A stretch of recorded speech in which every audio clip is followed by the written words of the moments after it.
भगवत पुराण कथा चतुर्थ स्कंद 30वां अध्याय। नमस्कार दोस्तों, यदि आप हमारे चैनल पर न्यू हैं तो चैनल को जरूर सब्सक्राइब कर लीजिएगा। बेल आइकन को प्रेस करके कमेंट बॉक्स में जय श्री हरि जय श्री हरि विष्णु अवश्य लिखिएगा।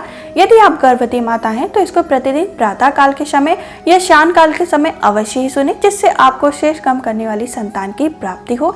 जैसे संतान की आप कामना करते हैं, श्री हरि विष्णु की कृपा से आपको वैसी संतान की प्राप्ति हो। हमारा 30वां अध्याय जो यहाँ से प्रारंभ होता है।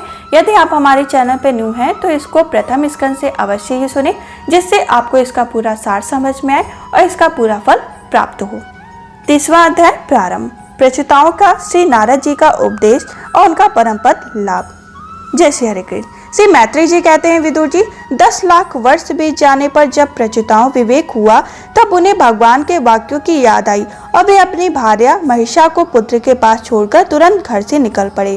वे पश्चिम दिशा में समुद्र के तट पर जहाँ जंजली मुनि सिद्धि प्राप्त की थी जा पहुँचे, और जिससे समस्त भूतों में एक ही आत्म तत्व विराजमान है ऐसा ज्ञान होता है, उस आत्म विचार स्वरूप परम ब्रह्म शस्त्र का संकल्प करके बैठ गए।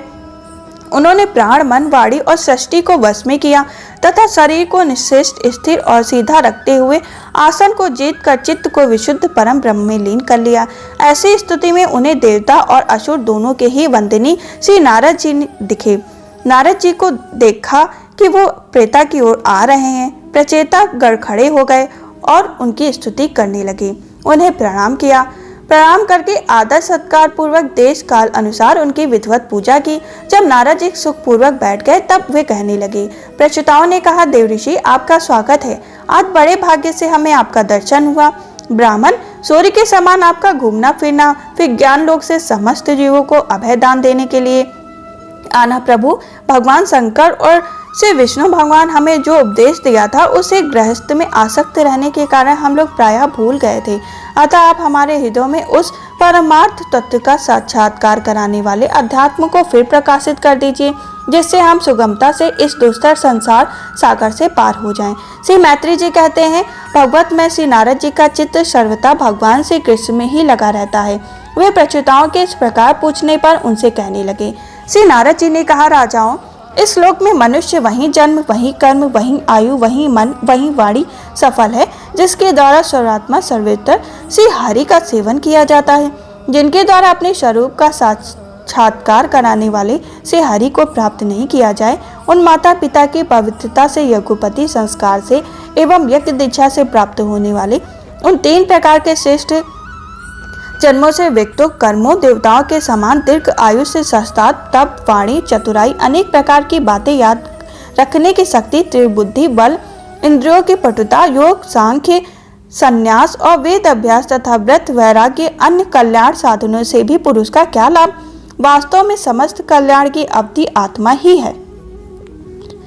वास्तव में इस संसार से जिस प्रकार वृक्ष की जड़ सींचने से उसका तना, शाखा, उपशाखा आदि सभी का पोषण हो जाता है, और जैसे भोजन द्वारा प्राणियों तृप्त करने से समस्त इंद्रियां पुष्ट हो जाती हैं, उसी प्रकार से भगवान की पूजा ही सबकी पूजा हो जाती है। वे भक्तवत्सल भगवान समस्त जीवों पर दया करने से, कुछ मिल जाए उसी से संतुष्ट रहने से तथा समस्त इंद्रियों के विषयों से निवृत्त करके शांत करने से शीघ्र ही प्रसन्न हो जाते हैं। पौत्र पोषण आदि सब प्रकार की वासनाओं को निकल जाने से जिनका अंतःकरण शुद्ध हो गया हो, उन संतों के हृदय में उनके निरंतर बढ़ते हुए चिंतन से खींचकर अविनाशी श्री हरि आ जाते हैं और अपनी भक्ति दीनता को चरितार्थ करते हुए हृदयकाश की भांति वहां से हटते नहीं।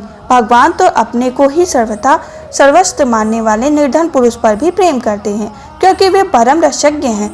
उन अकिंचनों की अंश्रया हितैषी की भक्ति में कितना भी मधुर्य हो, इसे प्रभु अच्छी तरह जानते हैं।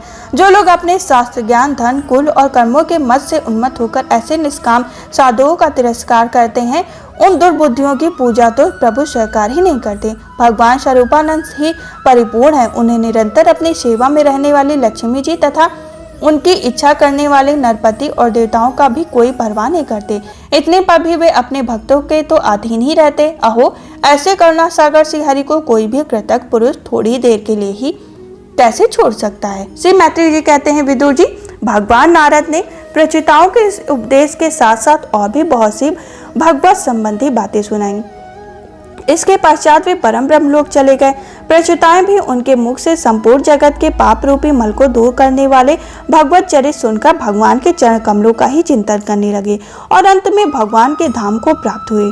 इस प्रकार आपने जो मुझसे नारद जी और प्रचुताओं के भगवत कथा संबंधी संवाद के विषय में पूछा था, वह मैंने आपको सुना दिया। श्री सुखदेव जी कहते हैं, राजन, यहाँ तक कि स्वयंभू मनु के पुत्र उत्तानपाद के वंश का वर्णन हुआ। अब प्रियव्रत के वंश का वर्णन भी सुनो। राजा प्रियव्रत ने श्री नारद जी से आत्मज्ञान का उपदेश पाकर भी राजभोग किया था तथा अंत में संपूर्ण पृथ्वी को अपने पुत्रों में बांटकर वे भगवान के परमधाम को प्राप्त हुए। राजन, इधर श्री मैत्री जी के मुख से यह भगवत गुणगान वाद युक्त पवित्र कथा सुनकर विदुर जी प्रेम मग्न हो गए।